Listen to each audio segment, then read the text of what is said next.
Now, few countries have done more to choose freedom than Poland, so it's with great pleasure that I welcome my friend Radek.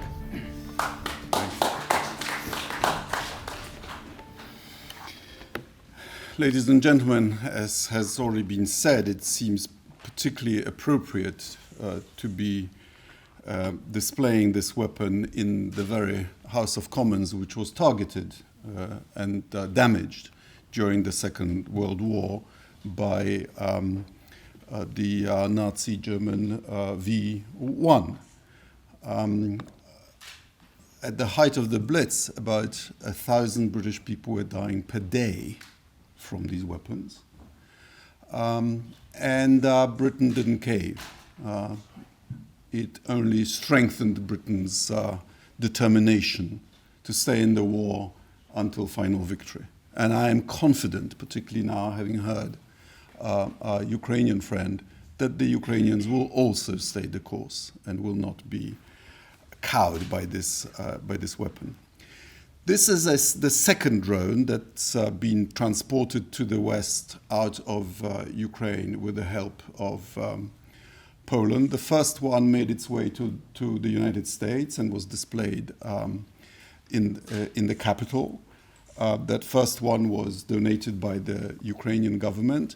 This particular one was donated by the head of the Ukrainian opposition, the former president, Petro Poroshenko. And I'm so glad that the Ukrainian government and the opposition are working together to counter the existential threat to their country. We are also meeting at an appropriate time because it was only a month ago that for the first time a large number of Russian drones breached NATO and EU airspace. 21 drones crossed the Polish border and were fought back by Polish, Dutch and other air forces. Many were shot down. The battle lasted 7 hours. And it has made us ask ourselves questions about our state of readiness and about countermeasures that we can take. I'm glad to say that the detection system worked, the air policing worked, our command structures worked, our society was resilient, and our alliances proved solid, confirmed by the fact that several allies, including Britain, rallied round and sent extra Patriots, NASAMs, Typhoons, Rafales, F-35s, to face the threat again if it comes again. And remember, 21 at Poland, but Ukraine faces barrages of 600, 700, 800 of these things per night. It is also appropriate to show this to the British public because Britain is also a victim of the hybrid war waged against NATO by Vladimir Putin. Hybrid war is not making a nuisance on the internet. Hybrid war is everything short of an actual invasion. And in Britain, you've had death squads killing Mr. Litvinenko, attempted killings of the Skripals. You've had arsons. You've had some nasty approaches to politicians.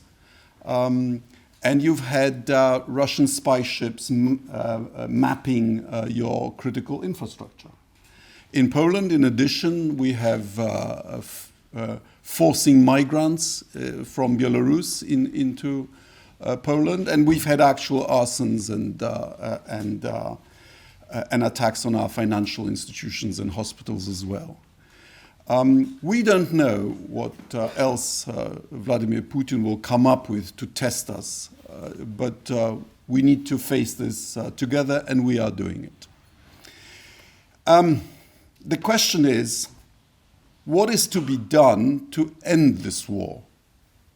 Hopefully, it could be ended the way the Gaza tragedy has been ended, by diplomacy. But I believe that Vladimir Putin will only limit his ambitions when several conditions are met. First, he needs to admit that the original invasion was a mistake, and he's not there yet. And secondly, and most importantly, we need to convince him that he cannot win. If he thinks we're about to cave, we're about to stop supporting Ukraine, he will wait us out. The Ukrainians are planning this war for 3 years, which is prudent. And we need to convince Putin that we are ready to stay the course for at least those 3 years, that Ukraine will not be abandoned, that she will have the resources to keep the Ukrainian state going, and the Ukrainian army, and the Ukrainian defense industry. And then Russia can be made to change course. It is simply not true that Russia always wins. And you British know better than some others. Russia did not win the Crimea War. Russia did not win the Russia-Japan War in 1905. Russia was knocked out of World War I. Russia did not win the invasion of Poland in 1920. Russia did not win the invasion of Afghanistan in the 1980s, and Russia did not win the Cold War. Actually, what happened after all these wars was reform in Russia. In fact, Russia only ever reforms itself after a lost war. Ergo, Russia needs to lose this war for the sake of Ukraine, for the sake of European peace, and for the sake of Russia. And we should stay the course to help her do that. Thank you very much.